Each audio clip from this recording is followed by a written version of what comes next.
प्यारे विद्यार्थियों, आपकी 10वीं कक्षा के लिए विषय हिंदी के जो मॉडल टेस्ट पेपर हैं उनकी मैं एक श्रृंखला लाने जा रहा हूं ताकि आपको ज़्यादा से ज़्यादा फ़ायदा हो सके। प्यारे विद्यार्थियों, मेरे वीडियो को पूरा देखें, मेरे चैनल को सब्सक्राइब करें, वीडियो को लाइक करें, शेयर करें तथा कमेंट करें। अब ये प्रश्न 1 है और इसका भाग क है। इसमें उपसर्ग पूछा गया है, प्रत्येक में उपसर्ग पूछा गया है। तो प्रति जमा में एक, ये मूल शब्द है, ये उपसर्ग है। उपसर्ग क्या होता है? जो किसी शब्द के आरंभ में लगे उसे उपसर्ग कहते हैं। तो इसमें प्रति उपसर्ग हो जाएगा। फिर देखिए 2 नंबर पर प्रतिपल। इसमें पल मूल शब्द है और प्रति उपसर्ग है।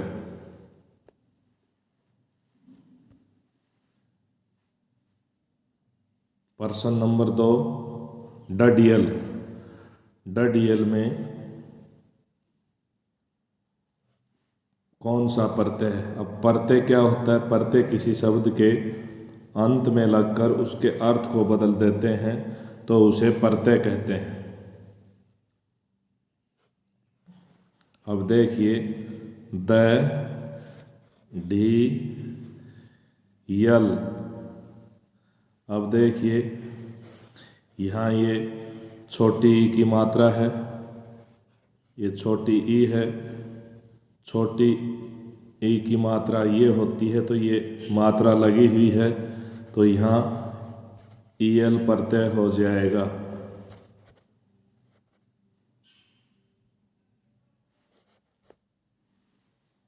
अब भाग ख देखिए, मुहावरे हैं और मुहावरों का अर्थ लिखना है और वाक्यों में प्रयोग करना है। दांतों तले उंगली दबाना मुहावरे का अर्थ होगा आश्चर्य प्रकट करना, और इसका वाक्यों में प्रयोग हो जाएगा। 5 साल की लड़की को कार चलाते देखकर सभी ने दांतों तले उंगलियां दबा ली। मुहावरा 2 टका सा जवाब देना, साफ इनकार कर देना। जब मैंने मोहन से पुस्तक मांगी तो उसने टका सा जवाब दे दिया।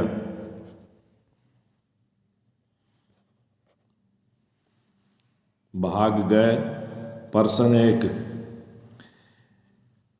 ऐहिक शब्द का विलोमार्थी शब्द बताना है। ऐहिक का विलोमार्थी शब्द पारलौकिक होगा।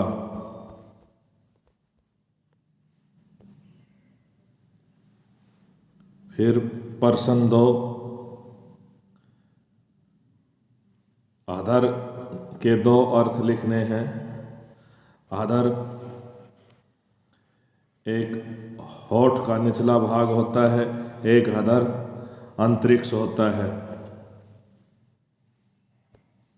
प्रश्न नंबर 3 शत्रु के 2 पर्यायवाची लिखने हैं। 2 पर्यायवाची लिखने हैं हमें शत्रु के। अरि हो जाएगा, रिपु हो जाएगा।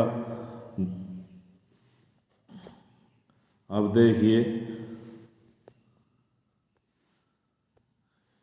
यण संधि की परिभाषा देनी है। यण संधि जब प्रथम पद की अंतिम ध्वनि ई या ई, उ या उ, री हो तो उत्तर पद की प्रथम ध्वनि उससे भिन्न स्वर हो तब केवल पद का अंतिम स्वर य, व, र में बदल जाता है तो इसे यण संधि कहते हैं।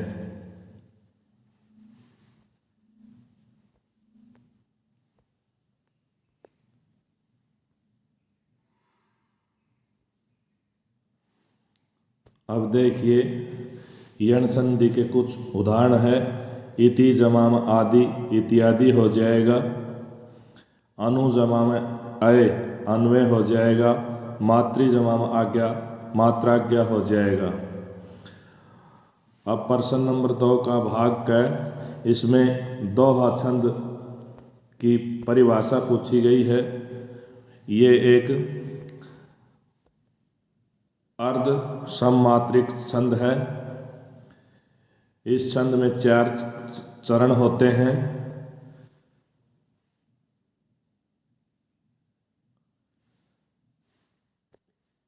जो पहला और तीसरा चरण होता है उसमें 13 मात्राएं होती हैं। दूसरा और चौथा चरण होता है उसमें 11 मात्राएं होती हैं और कुल मिलाकर 24 मात्राएं होती हैं।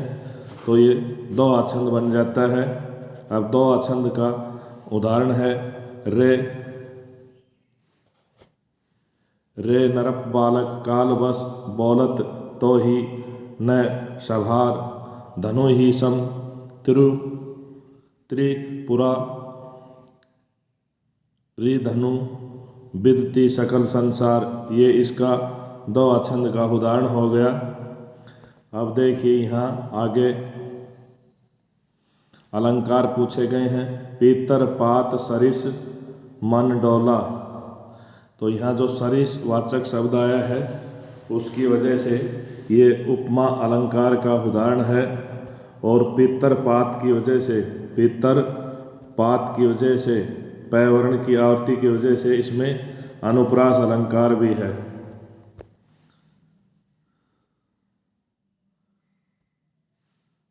चल मेरे नाविक धीरे धीरे, यहाँ पुनरुक्ति प्रकाश अलंकार है क्योंकि एक ही उक्ति की दोबारा आवृत्ति हुई है एक ही शब्द की धीरे धीरे, इसलिए पुनरुक्ति प्रकाश अलंकार है। जीवन में सुरंग सुदियाँ सुहावनी सवर्ण की बार बार आवृत्ति हो रही है इसलिए यहाँ अनुप्रास अलंकार है।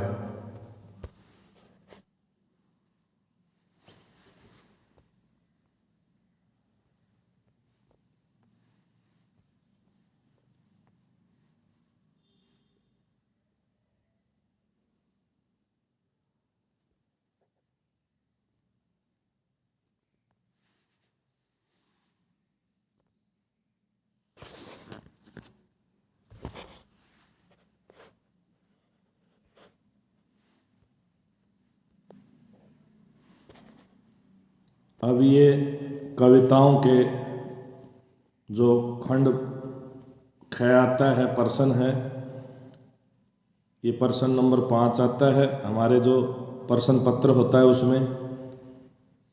प्रश्न नंबर 1, गोपियों को योग निम्नलिखित में से किसके समान लगता है? गोपियों को योग कड़वी ककड़ी के समान लगता है। शिव धनुष तोड़ने वाला किसके समान? परशुराम का शत्रु है, सहस्त्र बाहु की तरह शत्रु है। पवन जुलावे केकी कीर बतरावे, यहाँ केकी का अर्थ क्या है? केकी का अर्थ मोर होता है और कीर का अर्थ तोता होता है।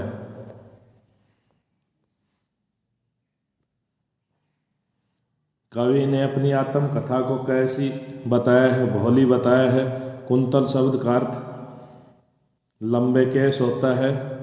लड़की किस प्रकार की पाठिका थी? लड़की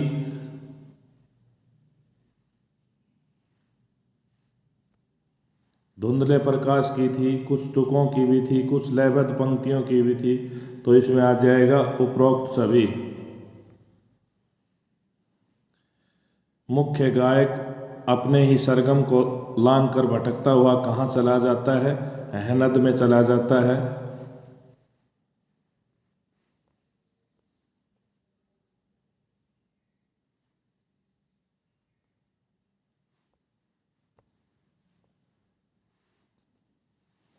नदियों के पानी का जादू क्या है?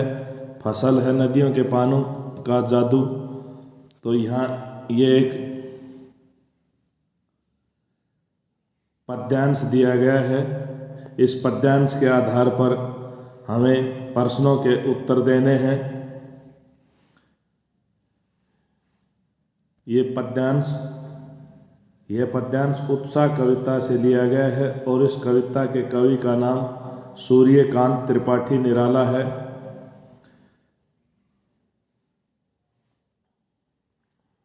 अब देखिए इसके हिसाब से प्रस्तुत पद्यांश के कवि और कविता का नाम।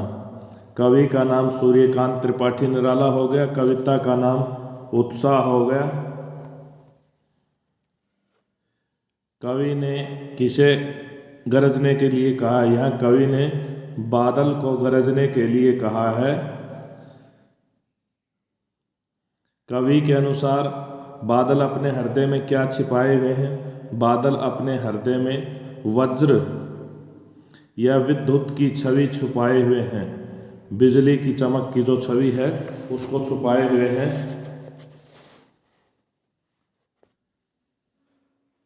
काले घुंघराले बालों की तुलना किससे की गई है? काले घुंघराले बालों की तुलना कवि ने बालक से की है।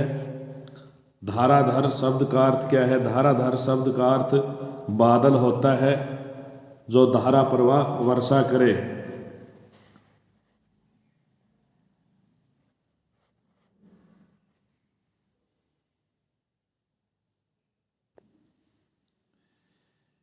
ये प्रश्न नंबर 7 आता है। ये एक पद्यांश है कविता का। इसका हमें भाव सौंदर्य और काव्य सौंदर्य स्पष्ट करना है। भाव सौंदर्य में क्या होगा? इन पंक्तियों में कवि ने बालक की जो दंतुरित मुस्कान है तथा जो माँ की आत्मीयता का सुंदरता का वर्णन किया है।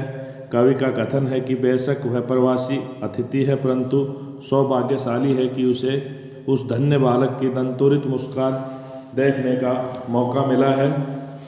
शिल्प सौंदर्य में क्या होगा? देखिए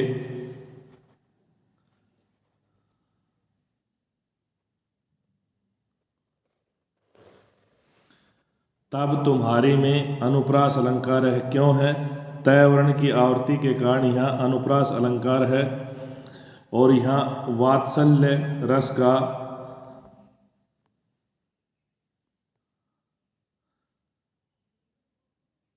उदाहरण देखने को मिला है। वात्सल्य क्या होता है? पिता का पुत्र के प्रति प्रेम। यहाँ काव्य के जो प्रसाद गुण है उसका समावेश है। अभिधा और व्यंजना शब्द शक्ति का प्रयोग देखने को मिला है।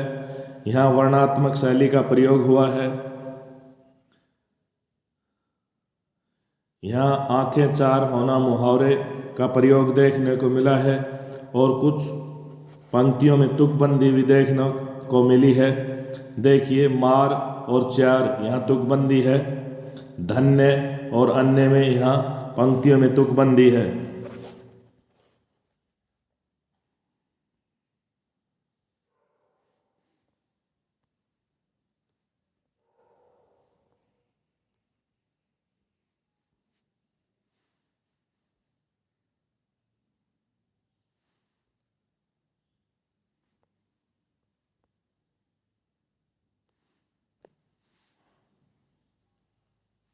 अब ये पाठों के जो छोटे प्रश्न हैं वो है पान वाले के अनुसार नेताजी की मूर्ति का ओरिजिनल चश्मा कहाँ चला गया था?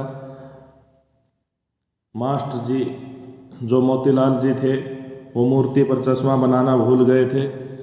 प्रश्न नंबर 2 बाल गोविंद भक्त की प्रभातियाँ कब से कब तक चलती थी? कार्तिक से फागुन मास तक चलती थी। प्रश्न नंबर 3 एक स्वतंत्र रचना के रूप में लखनवी अंदाज पाठ का उद्देश्य क्या है? पतनशील सामंती वर्ग पर कटाक्ष करना है। फादर कामिल वुल्के भारत में नहीं कितने वर्ष जीवित रहे? फादर कामिल वुल्के 73 वर्ष तक जीवित रहे और वो भारत में 47 वर्ष तक रहे।